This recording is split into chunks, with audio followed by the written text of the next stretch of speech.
Akibatnya, penyimpangan sedikit saja pada sistem yang ada di dalam hemoglobin akan mengundang maut.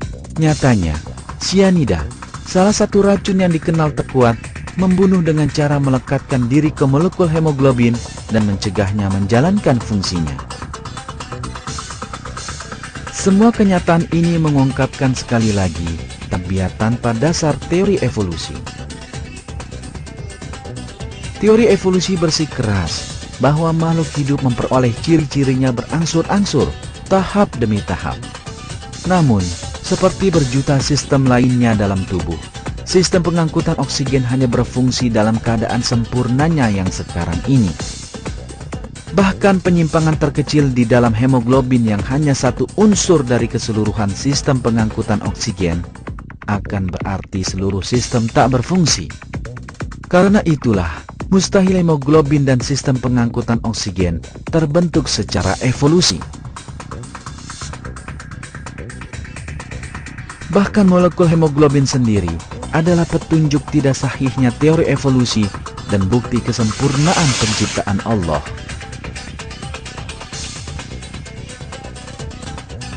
Di dalam Al-Quran, Allah berfirman,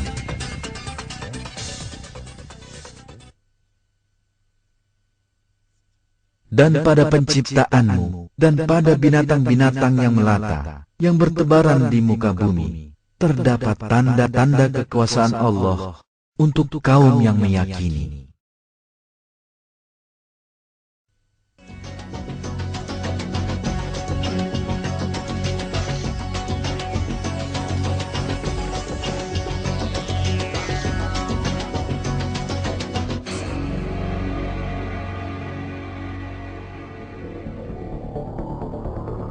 Manusia melakukan berbagai hal dalam kehidupan sehari-harinya. Tetapi, apapun yang dikerjakannya, ia tetap harus bernafas.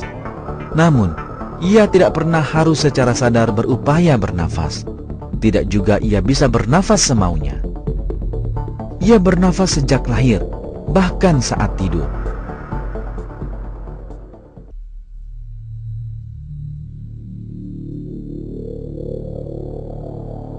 Otak adalah pusat perintah bagi seluruh proses pernafasan.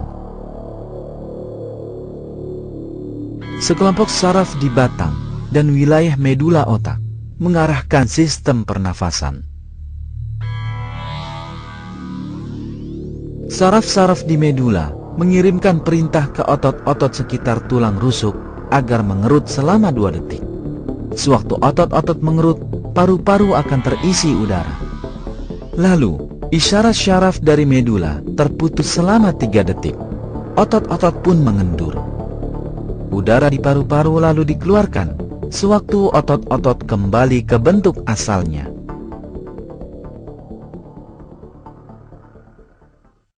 Dikendalikan medula, bernafas memakan waktu sekitar 5 detik. 2 detik menghirup, dan 3 detik menghembuskannya. Di dalam keadaan normal, orang sehat bernafas sekitar 12 kali per menit. Tetapi, angka ini bisa bertambah pada keadaan tertentu.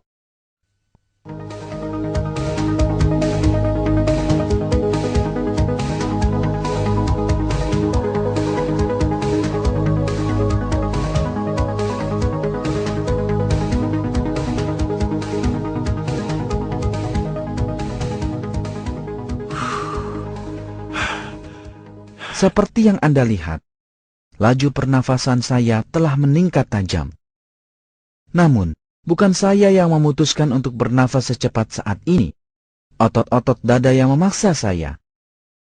Dan saya merasa tak nyaman jika mencoba bernafas perlahan. Karena baru saja berolahraga, jaringan-jaringan tubuh saya membutuhkan lebih banyak oksigen dan otak memerintahkan saya bernafas lebih cepat. Seperti pernafasan saya dalam keadaan normal berada di luar kendali saya, demikian juga cara saya bernafas cepat saat ini.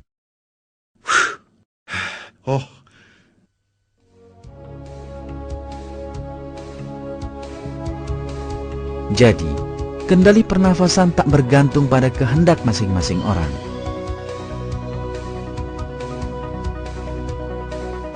Ketika bekerja lebih keras daripada biasanya, otot-otot membutuhkan lebih banyak oksigen. Sambil kadar oksigen di dalam darah menurun, kadar karbon dioksida meningkat. Sel-sel otot di bawah tekanan melepaskan asam laktat.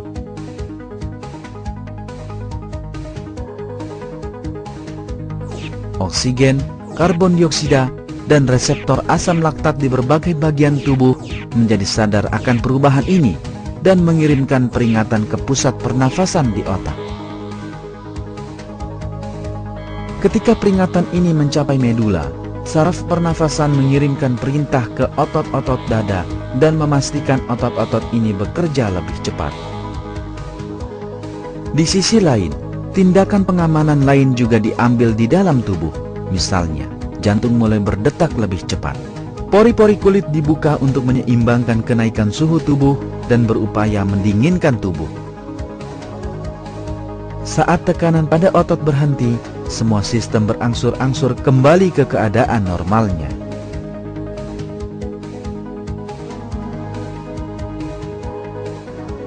Sistem yang saling terkait dan tanpa celah ini bekerja dan melayani di luar kendali, kehendak, dan kesadaran seseorang.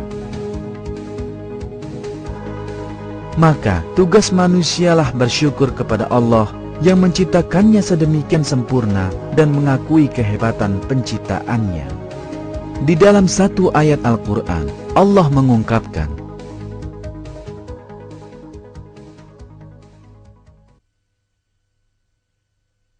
Dialah Allah yang menciptakan, yang mengadakan, yang membentuk rupa, yang mempunyai Asmaul Husna. Bertasbih kepadanya apa yang di langit dan bumi, dan Dialah yang Maha Perkasa, lagi Maha Bijaksana.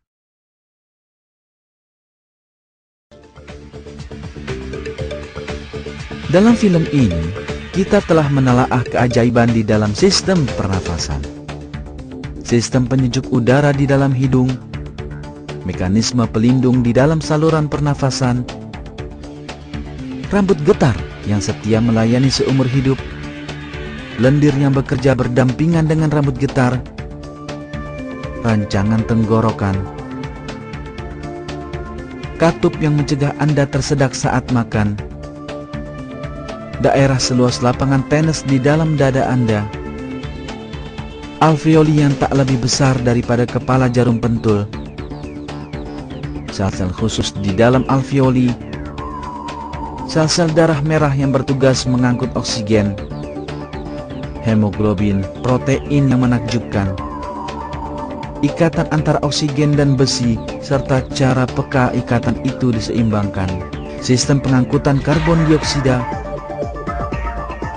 sistem saraf khusus yang mengendalikan pernafasan di luar kehendak seseorang, dan kita telah melihat sistem-sistem lain yang membantu manusia bernafas.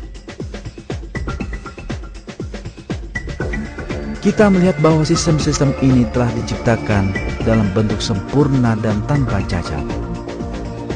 Satu hirupan nafas adalah keajaiban agung yang meminta rasa syukur kepada Allah. Anda telah sekitar 200 kali menarik nafas sejak film ini dimulai. Anda akan juga terus bernafas jauh setelah film ini usai, sampai Allah meminta kembali nyawa Anda, sebagaimana Dia memberikannya kepada Anda.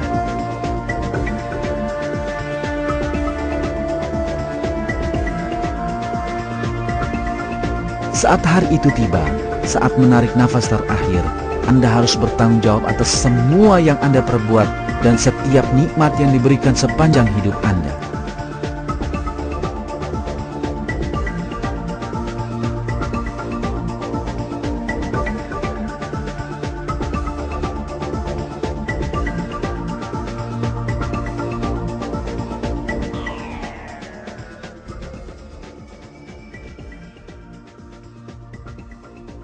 Orang harus memikirkan kebenaran ini dan bersyukur kepada pencipta kita, Allah, yang mengizinkan kita bernafas dan memberikan tak terhitung nikmat kepada kita selagi waktu masih ada dan sebelum nafas terakhir tiba, sebagaimana diperintahkan Allah di dalam Al-Quran. Hai manusia, Sembahlah Tuhanmu yang telah menciptakanmu dan orang-orang yang sebelummu, agar kamu bertakwa.